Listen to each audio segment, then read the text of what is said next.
강혜신의 오늘의 미국.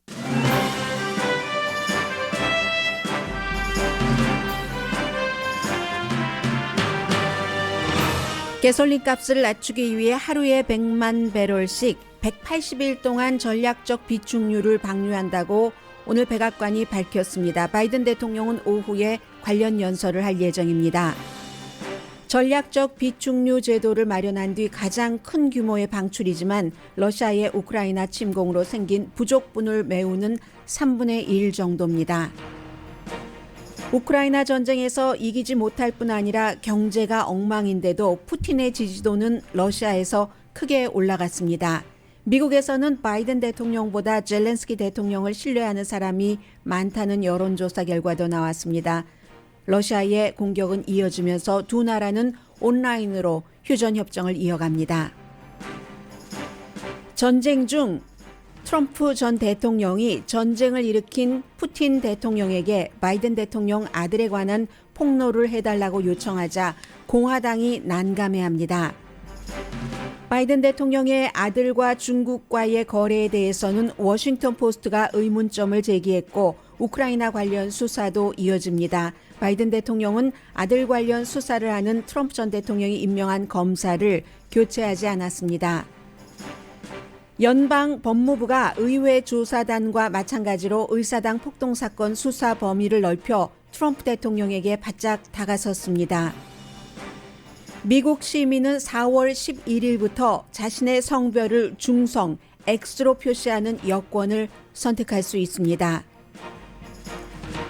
아내를 농담거리로 삼은 동료 배우의 뺨을 오스카 시상식 무대에서 때린 윌 스미스에 대해 아카데미 협회는 징계 준비를 시작했습니다. AP통신은 흑인의 독특한 역사를 바탕으로 흑인 여성 보호 차원에서는 여전한 논쟁이라는 기고문을 전했습니다. 북한이 화성 17호가 아닌 화성 15호를 발사했다 해도 미국에 대한 위협은 여전하고 한국 국방부가 북한의 가짜 주장을 이례히 상세하게 밝힌 게 주목된다고 뉴욕타임스가 보도했습니다. 여러분 안녕하십니까? 오늘의 미국 강혜신입니다. 오늘 이제 백악관에서 먼저 발표를 한 전략적 비축유를 방출한다 하는 것은 모두 우크라이나 사태 때문에 생긴 일입니다. 그래서 기본적으로는 하루에 미국이 이제 오일 쇼크 때, 그러니까 1973년도 그때 74년부터 정확하게 시작한 전략적 그 비축유를 방출한 게 아니라 전략적 비축유를 마련하기 시작했죠. 그때 너무 오일을 구할 수도 없고 값이 올라가니까 그때부터 시작된 거 지금까지 몇 번 방출하지 않았습니다. 그래서 이제 하루에 100만 배럴씩 6개월 동안 180일 동안 방출을 한다. 그럼 1억 8천만 배럴이 됩니다. 1억 8천만 배럴은 지금 원래 전략적 비축유를 딱 그 미국이 가질 수 있는 게 7억 1,400만 배럴까지 보유할 수 있는데 현재로서는 차 있는 양이 5억 배럴이 조금 넘던데 5억 5천만 배럴입니다. 5억 5천만 배럴을 이건 비상시에 써야지 되겠다 하고 갖고 있었던 것 가운데 1억 8천만 배럴을 방출한다는 것은 갖고 있는 비상 그 오일에서 3분의 1 이상을 방출한다는 얘기입니다. 여러 번 있었지만 무슨 뭐 카트리나 그 허리케인이 왔었을 때 그 지역이 오일 생산을 할 수 없을 정도로 손상을 받았으니까 그랬고 걸프전 때도 이제 이 전략적 비축유를 방출을 했습니다. 그러나 이번이 가장 큰 규모고 180일, 6개월이라는 것은 기간도 가장 긴 겁니다. 그렇게 어제부터 이럴 것이야 하고 이제 언론이 미리 취재를 해서 내용이 나오기 시작하니까 이제 그 선물 거래에서 이 오일 값이 많이 내려가기 시작했죠. 이 미국의 벤치마크인 그 서부 텍사스유도 뭐 한 6% 정도 내려갔고 또 세계적인 그 벤치마크인 그 브렌트유도 한 4.3% 정도는 내려갔습니다. 그래도 전부 배럴당 $100가 넘습니다. 이 과대평가하면 안 된다. 이게 전문가들 얘기입니다. 바이든 대통령으로서는 전략적 비축유를 방출하는 게 뭐 기본적으로는 지금 그 갤런당 가솔린 값이 4달러가 넘고 오렌지 카운티 6달러에서 조금 내려갔다고는 하지만 아직도 지난 40년 사이에 가솔린 값이 가장 비쌉니다. 그래서 물론 소비자들의 어려움을 덜어주기 위해서 그런 거지만 이건 곧 정치인의 정치적인 본인의 정치 생명 인기를 유지하기 위한 것과도 같이 가는 겁니다. 그리고 이제 이 가솔린이라는 것은 일반 사람들은 가솔린으로 가장 크게 그 영향을 받지만 오일이 안 들어가는 게 있어야죠. 물건을 만드는 데부터 뭐 원료를 서로 화합하는 것, 결합하는 것, 또 그 물건을 다 만들어서 수송하는 것, 모든 물류에도 이 오일이 들어가기 때문에 그것으로 인해서 인플레이션이 높아지고 그러면 대통령의 인기가 내려가고 대통령의 인기가 내려간다는 것은 11월 선거에서 민주당이 질 수 있는 지금 뭐 하원에서는 진다고 보고 있습니다만 그런 확률을 점점 높이는 것이고 민주당이 지고 나면은 지금은 그나마 하원이 다수당이기 때문에 몇 가지 일은 할 수 있었지만 전혀 일을 하지 못하고 임기 3년, 4년, 2년을 보내야지 되는 그렇기 때문에 바이든 대통령에게는 본인에게도 전략적 그 비축률을 방출을 해야지 될 이유가 있는 거죠. 그리고 이게 이번에 처음이 아닙니다. 대통령 들어오고 나서 집권하고 나서 11월 달에도 5천만 배럴을 방출을 했고 전쟁이 시작되고 나서는 2월 24일이었죠. 그리고는 미국과 30개국이 합쳐서 우리 그 러시아로부터 유럽 쪽으로 가는 것이 많이 그 줄어들고 했으니까 6천만 배럴을 우리가 더 늘리자 전략적 비축류에서 해서 미국이 반을 담당했습니다. 3천만 배럴을 그럼 11월 달에 5천만 배럴 3월 달에 6천만 배럴 해서 그랬는데도 안 되니까 오늘 이제 대통령이 기자회견을 할 때는 또 지금 연방정부에서 땅을 리스해놓고 생산은 안 하는 그런 뭐 가스 회사, 오일 회사가 있잖아요. 가스 오일 회사도 눈치 보면서 생산해야지 세계적인 공급망이 이렇고 뭔가가 불가능한데 자꾸만 생산만 늘려놓으면은 그것을 어디에 소비를 할 것이며 팔 것이며 팔 때도 마지못해 팔 때 싼 값에 팔 수도 있으니까 그런 전략적으로 또 회사들에서는 생산을 많이 안 하는 회사들도 있죠. 그런데 전략적 비축료를 정부가 방출하는 것은 그 같은 회사들이 또 오일 생산을 늘릴 때까지만 임시로 하겠다 하는 것이므로 그 회사들이 그렇게 땅만 차지하고 있고 생산을 하지 않으면 벌금을 부과해야지 된다. 이 같은 안을 의회에 제출하는 것도 오늘 오후에 기자회견을 통해서 발표를 할 것으로 예정이 돼 있습니다. 하루에 미국 사람들이 쓰는 오일이 어느 정도냐면요. 지금 전략적 비축률을 6개월 동안 하루 100만 배럴을 세이브해놨던 것에서 방출한다고 하는데 그 100만 배럴의 20배인 2천만 배럴을 미국에서 쓰고 있습니다. 세계는 전체적으로 미국이 굉장히 많이 쓰고 있어요. 자동차도 많고 하니까.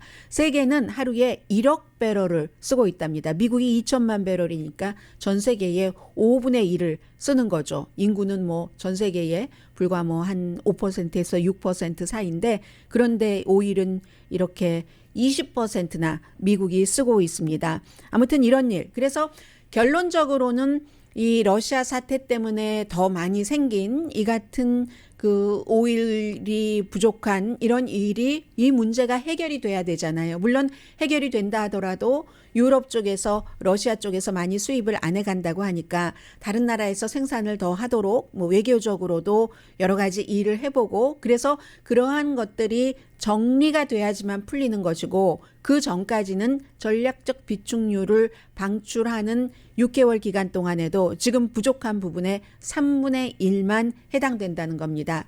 그리고 미국은 뭐 천연가스나 아니면 일반 그 오일이나 생산량이 세계에서 가장 많긴 하지만 미리 다 어느 나라에 얼마큼 팔고 하는 것이 계약돼 있는 것도 있고 그리고 미국이 많이 갖고 있다고 해서 미국이 부족하지 않다는 얘기는 결코 아닌 거죠. 왜냐하면 세계적으로 이 모든 것들이 연결이 돼 있기 때문에 미국 내부에서만 쓰는 게 아니라 그리고 이제 이러한 것들과 맞물려서 러시아 같은 경우 지금 어제 보니까 독일도 호주도 우리 힘들지만 러시아의 의존도를 더 줄이겠다, 더 빨리 더 줄이겠다라고 발표를 했는데 인도 같은 나라는 굉장히 이득을 보죠. 지금 그러니까 인도에서 유엔에서 러시아를 벌주자 뭐 이런 그 결의안을 만들어 놓으면은 투표하지 않잖아요. 기권하고 말잖아요. 인도가 오일을 무척 싸게 사가고 있습니다. 중국도 아마 마찬가지가 아닐까 짐작이 되는데 공식적으로는 인도에 러시아가 지금 팔 데가 없으니까 굉장히 인도에 싸게 팔고 있고요.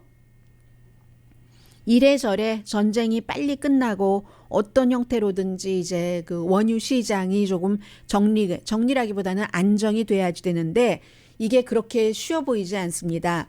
지금 러시아가 아닌 다른 세계 일부를 제외하고는 일부 세계 각 나라의 일부 사람들을 제외하고는 러시아 그 내부 대 세계의 의견이 너무 다릅니다.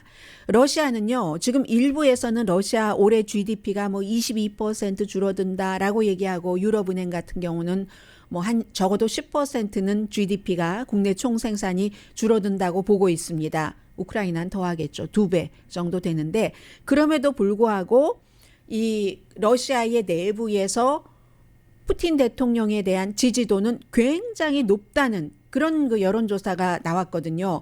물론 지금 푸틴이 그 우크라이나 전쟁에서 잘하고 있지 못하는데 이거는 순전히 푸틴의 마음대로 러시아에서 국민들에게 알릴 수가 있는 겁니다.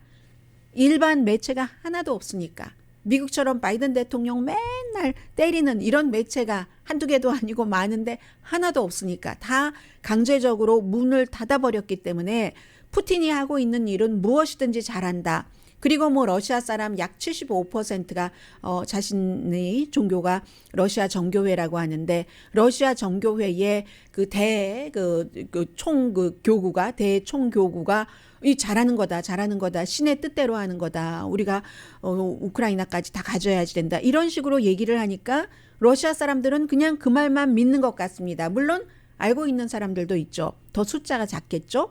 그런 사람들은 공부를 많이 한 사람, 테크놀로지 분야에서 일을 하는 사람, 러시아 밖으로 나갈 수 있는 사람은 나가고 더군다나 지금 막 증집이 되고 하니까 13만 몇천 명을 더 모으라고 하니까 군인을 그러니까 밖으로 빠져나갈 수 있는 사람은 빠져나가는데 그 안에서 러시아 국영 텔레비전, 국영 라디오, 국영 신문만 보면은 실제로 경제가 어렵다 이런 것이 맨날 보도가 나오는데도 그 화살을 미국으로 돌립니다. 유럽으로 돌립니다. 러시아가 이 푸틴 대통령의 뜻에 따라서 우크라이나를 지금 잘 때리고 있는데 사진 같은 것도 굉장히 선별해서 보여주겠죠. 잘 때리고 있다 하면서 지지율이 전쟁이 시작되고 훨씬 높아졌습니다. 어느 정도냐면요. 1월 달에 러시아의 여론조사 기구가 한 겁니다.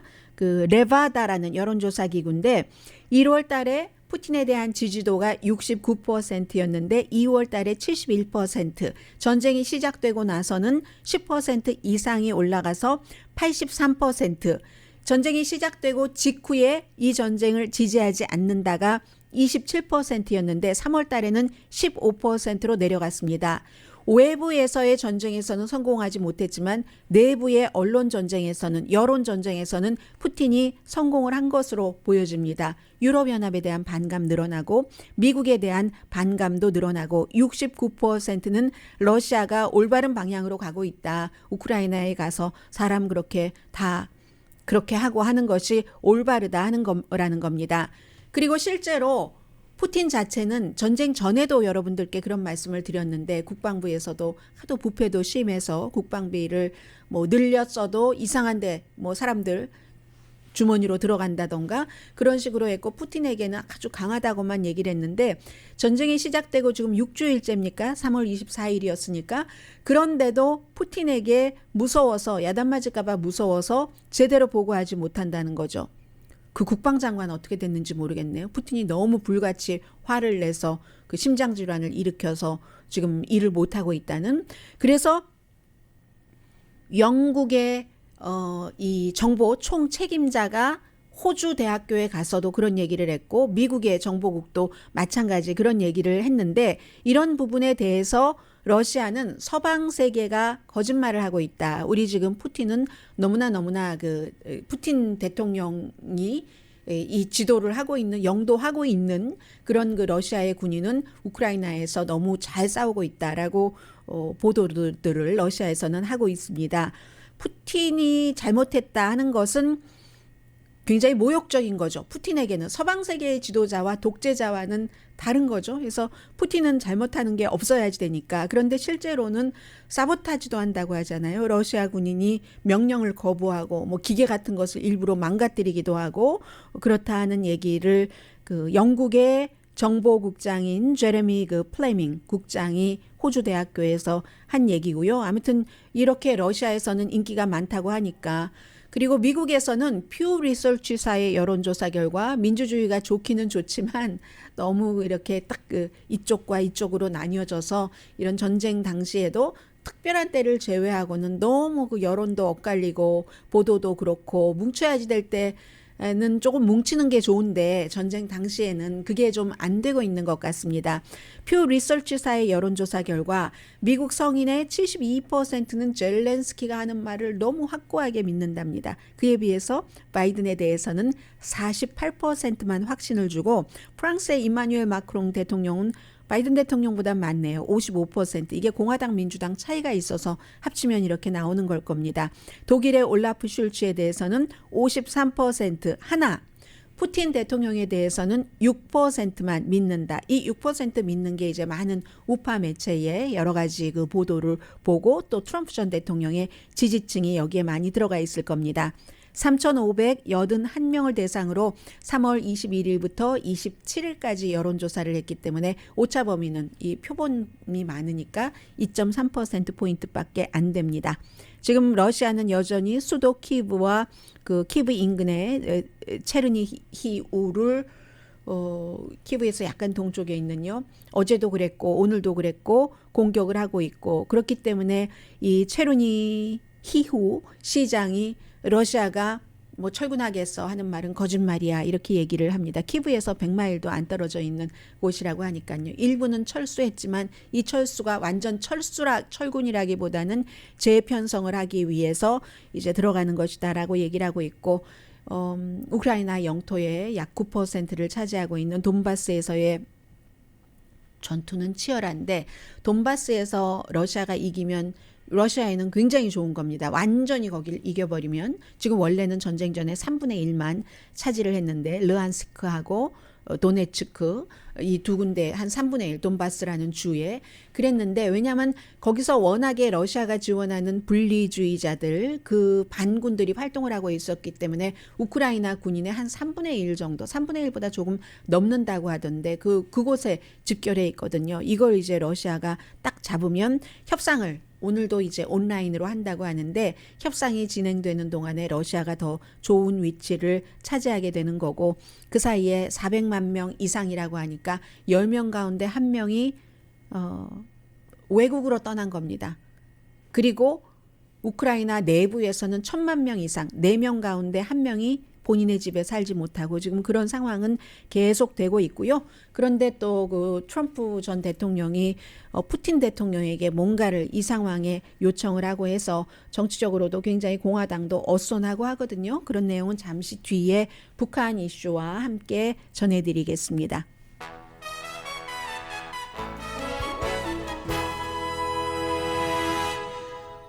잠시 뒤에 뵙겠습니다. 라디오 서울 방송 오늘의 미국 듣고 계십니다. 네, 지금 북한 이슈를 하나 전해드리겠는데 이게 한국에서 보도되는 것이 아니기 때문에 미국의 보도기 때문에 약간 그 기자가 한마디 딱 중간에 거의 끝에 기사의 3분의 2 부분에 한마디 딱 친 게 그게 좀 눈에 들어왔습니다. 예, 그리고 이제 전체적으로 한번 뭐 보는 것도 괜찮을 것 같기도 하고요.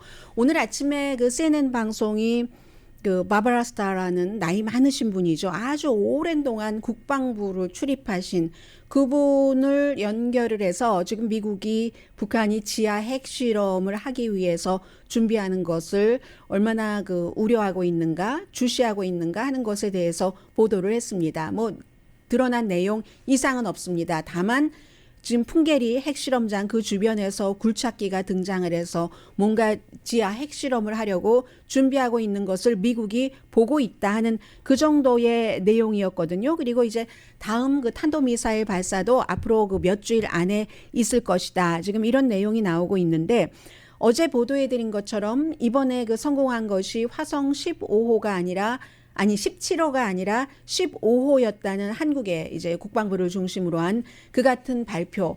도대체 이것을 왜 그럼 북한은 그랬을까와 한국이 왜 이례적으로 지금까지 안 그러던데 북한이 뭔가를 이렇게 미사일 관련이건 뭔가를 얘기를 하면 항상 다운플레이를 하는 게 한국이었는데 한국도 특히 국방부 그랬는데 왜 이렇게 이번에 아주 자세히 전하지? 뭐 이런 내용이 있어서 전해드립니다.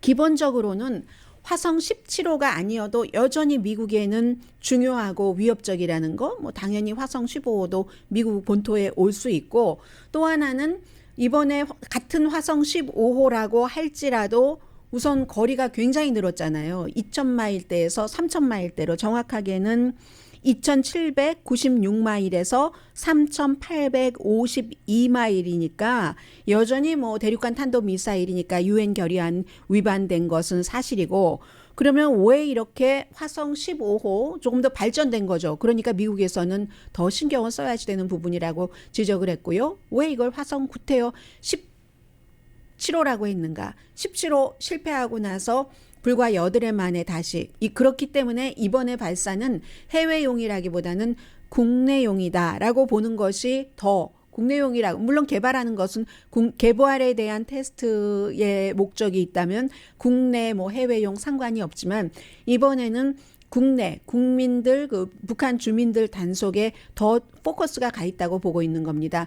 왜냐하면은 그 8해 전에 실패했는데 지금 여러 가지로 경제도 어렵고 하면서 항상 돈을 미사일 개발에 많이 쓰는데 실패를 했어? 이것보다는 딱 성공한 모습을 보여준다는 거죠. 해서 비디오도 조작하고 예를 들어서 그 목요일 날 평양 주변의 날씨는 흐렸는데 이 미사일 발사 현장은 맑았다는 거예요.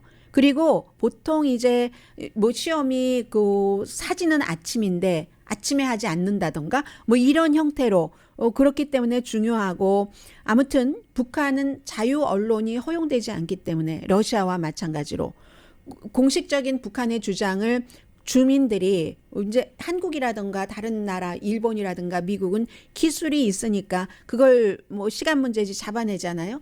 하는데 북한 주민이 그런 것을 뭐 해외에서 뭐라고 보도하는지도 모르고 러시아 주민들처럼 그러는데 그걸 알 수가 없다는 거죠. 그래서 만져 뭐 이렇게 하기 위해서 선동이 진실을 깔아뭉개는 국가가 북한이라는 얘기를 이제 이 부분에 있어서 하고 있는 겁니다. 지금 러시아 블라디미르 푸틴도 마찬가지고요. 우크라이나 침공에 대해서.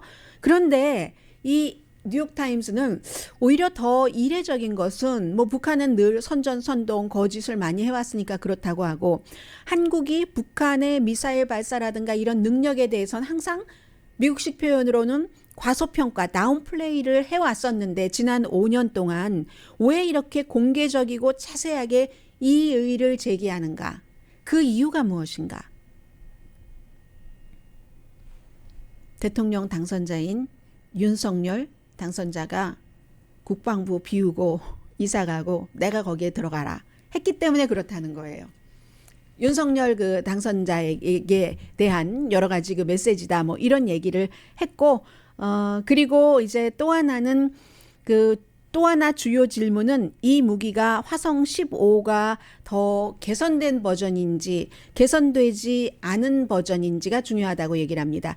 개선된 버전이면은 그 고도가 그렇게 많이 나갔고 했으니까 그런데 개선되지 않고 연료를 더 많이 넣거나 아니면 더 가벼운 뭔가 그 탑재량을 갖춘 그런 거면은 더 멀리 나갈 수가 있잖아요. 그 탑재량이 가벼우면은 더 멀리 나갈 수 있으니까 아니면 연료를 더 많이 넣어서 세게 날아가게 하도록 했다던가 그것을 이제 알아봐야지 되는 게 포커스다. 그리고 한국 국내적으로는 그런 문제가 있고 북한 그 국내적으로는 그런 문제가 있다 하는 내용을 진행을 했습니다. 그런데 북한이 이번에 그 대륙간 탄도미사일을 발사하고 나서 미국에는 굉장히 그 외교적으로 골칫거리인 게 사실입니다. 그래서 며칠 전에 월스트리트저널에 기고문을 하나, 그분은 뭐 워낙에 굉장히 보수적인 시각을 갖고 계신 분인데 소개를 해드렸는데, 그 하루하루 전날, 그게 이제 주말이고 했기 때문에 워싱턴 포스트도 사설에서 이걸 그냥 양보해서는 안 된다. 굉장히, 그리고 과소평가해서도 안 되고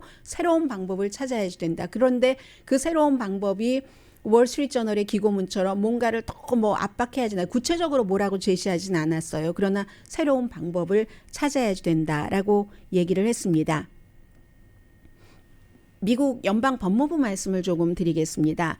지금까지 미국 그 의사당 폭동 사건은 이게 마무리가 돼야지 미국이 이 부분에 대해서 트럼프 전 대통령의 뭐 가짜 그 부정선거다 이런 주장도 마무리가 되는 것인데, 이게 이제 그 의회 조사단이 하는 것이 있고 연방 법무부에서 하는 것이 있는데, 연방 법무부도 조사 범위를 조금 넓혔습니다. 당연히 연방 법무부에서 조사한다는 것은 수사죠. 형사 수사를 하는 건데, 과연 1월 6일 의사당 폭동 사건이 일어나기 직전에 그 있었던 모임, 트럼프 전 대통령이 뭐 45분인가 연설을 했었던 그 모임에 굉장히 많은 사람들이 모였잖아요. 그 모임에 그 재정을 누가 지원을 했지? 이런 것들이요. 트럼프 전 대통령이 참석한 그 이벤트에.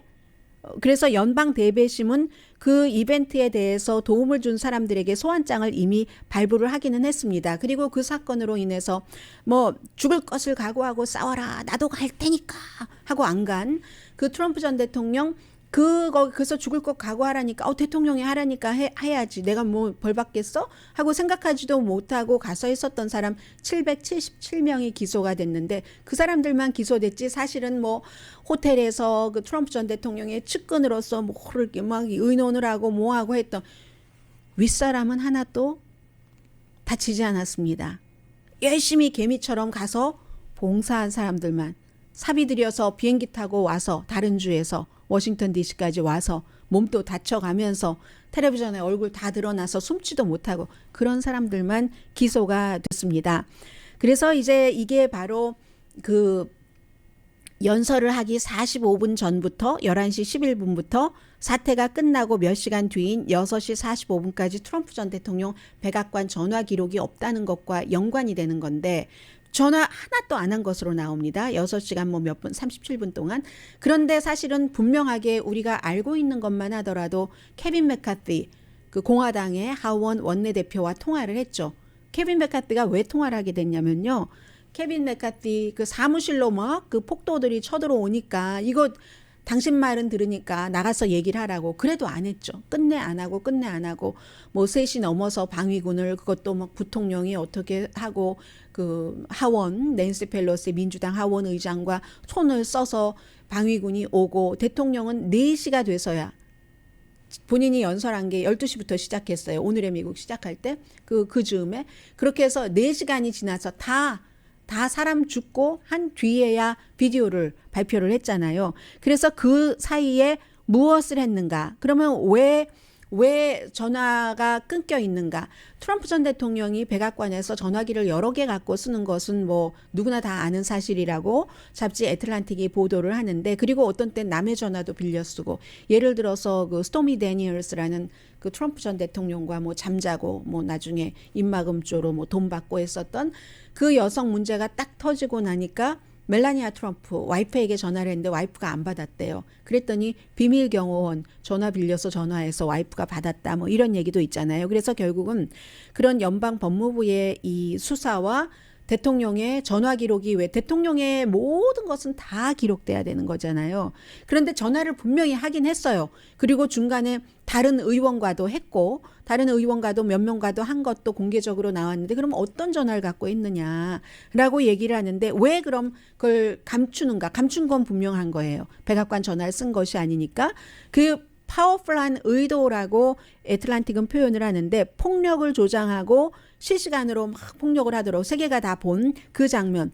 어떤 식으로 사전에 이걸 승인을 했는가. 왜냐하면 중간에 뭐 이제 나중에 알고 보면 누구도 들어가고 하는 게 많잖아요. 그리고 두 번째는 이 공격자들과 어떤 식으로 통신을 하거나 그 공격이 그 폭동 사건이 일어나고 있었을 때 뭐 조정을 했는가. 이런 것들을 이제 다 이게 밝혀져야지만 마무리가 되는 것이고, 공화당은 이걸 그냥 덮고 가기 위해서 11월 달에 절대적으로 승리를 해야지 되는 것이고, 하원에서 지금 문제가 이렇게 돼 있습니다. 정리를 하고 가야지만 그 정리가 되는 그런 그 미국의 아주 비극적인 역사인데 요즘 조금 이게 불이 붙고 있거든요. 해서 전해드렸고요. 그리고 또 바이든 대통령의 아들 헌터 바이든에 대해서는 뭐 뒷부분에 전해드리겠습니다.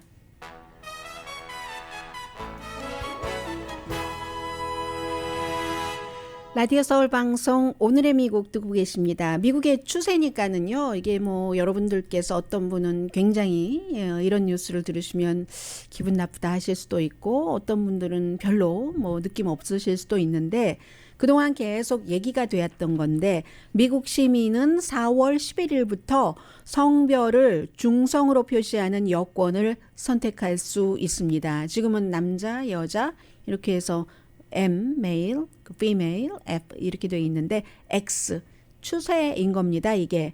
그래서 세 번째 그 성별 칸이, 여권을 새로 만드시는 분들에게는 그 칸이 있네요. 그래서 선택하는 사람이 많지는 않겠지만 어쨌든 많지 않아도 행정부 시스템에서 그 본인이 원하는 그 성 정체성 그런 그 표현을 그 인정을 하고 이걸 여권에 그 반영을 했다는 거죠. 그래서 2021년 지난해 6월 달에 미국 국무부에서 발행을 하니까요. 여권이 앤토니 블랭켄 그 국무장관이 발표를 했는데, 그때 발표하면서도 기술적으로 근데 굉장히 복잡한 문제입니다. 이렇게 얘기를 했었거든요. 그런데 생각보다는 조금 빨리 됐습니다. 이런 것은 모든 그 소수자, 인종적으로도 소수자가 있지만 성적으로도 소수자가 있고 장애에 대해서도 마찬가지고요.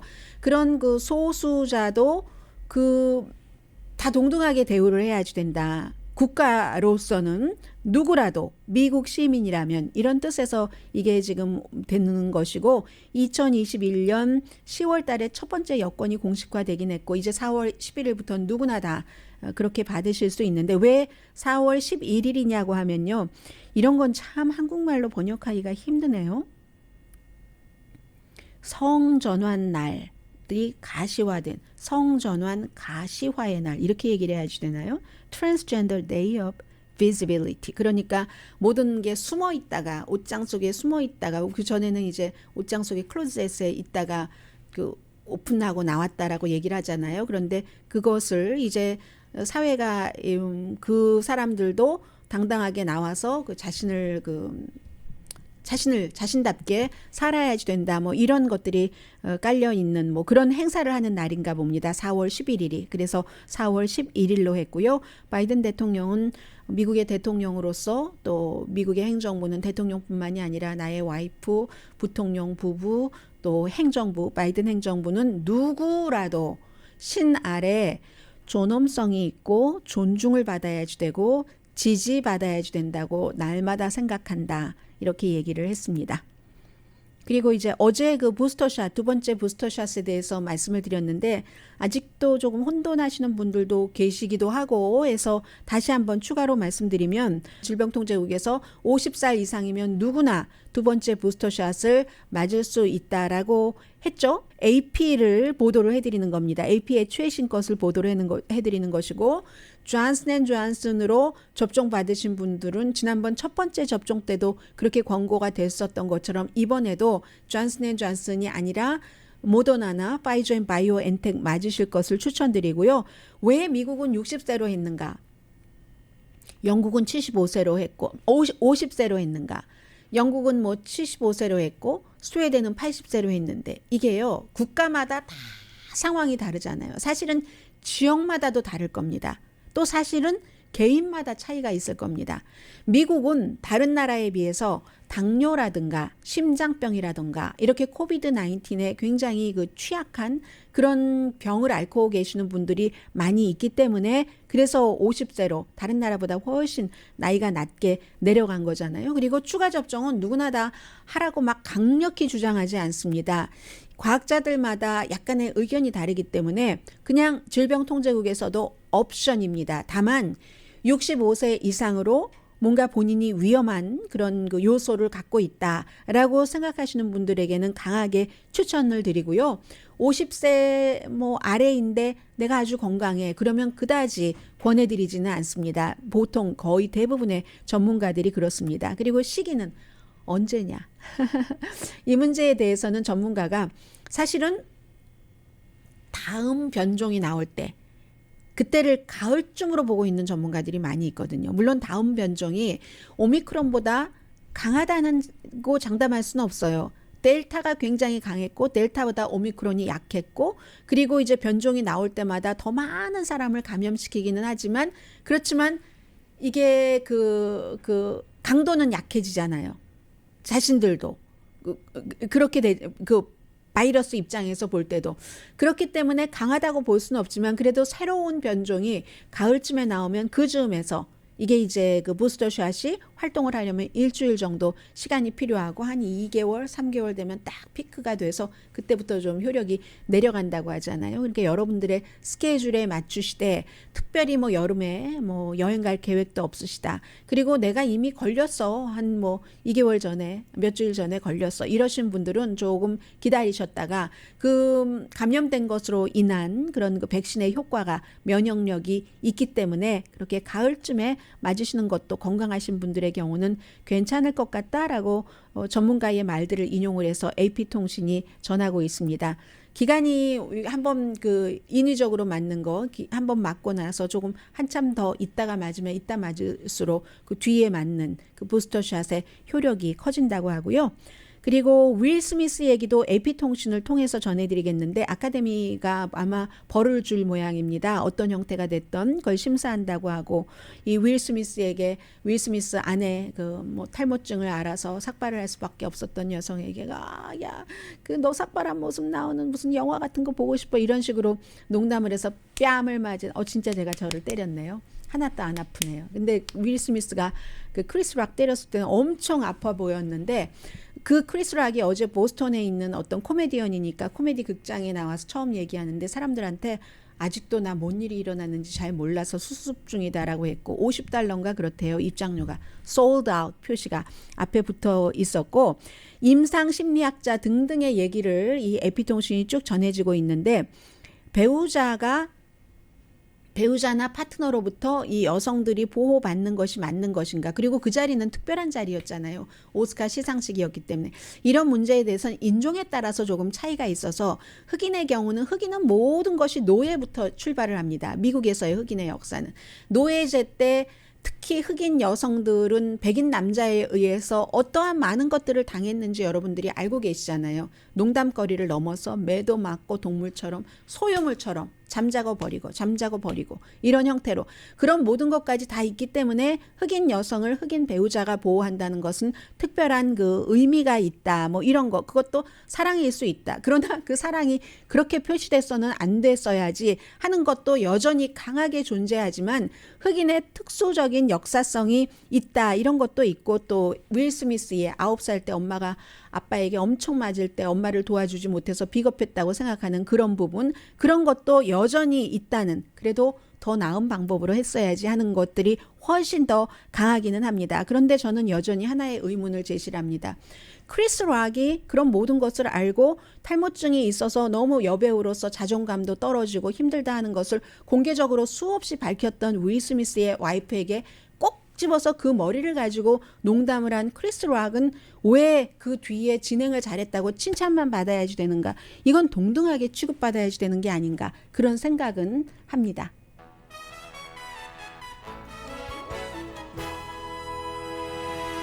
라디오 서울 방송 오늘의 미국 듣고 계십니다. 초식 안배해야지 되는데 트럼프 전 대통령이 공화당이 굉장히 곤란해하는 것은 그 헌터 바이든에 대해서 뭔가를 막 조사해달라고 하잖아요. 왜 이 시점인가? 지금 본인에 대해서 많이 그 조여오는 것도 있고 이러면 이제 여러 가지를 또 분산을 시킬 수 있다는 것도 전문가들이 보고 있는 겁니다. 헌터 바이든에 대해서 푸틴이 뭔가를 알고 있으니까 폭로해라. 근데 미국은 지금 푸틴과 전쟁 중이잖아요. 린지 그레이엄 푸틴에게 보낼 메시지는 그는 떠나야 한다는 것뿐이다. 공화당의 넘버 2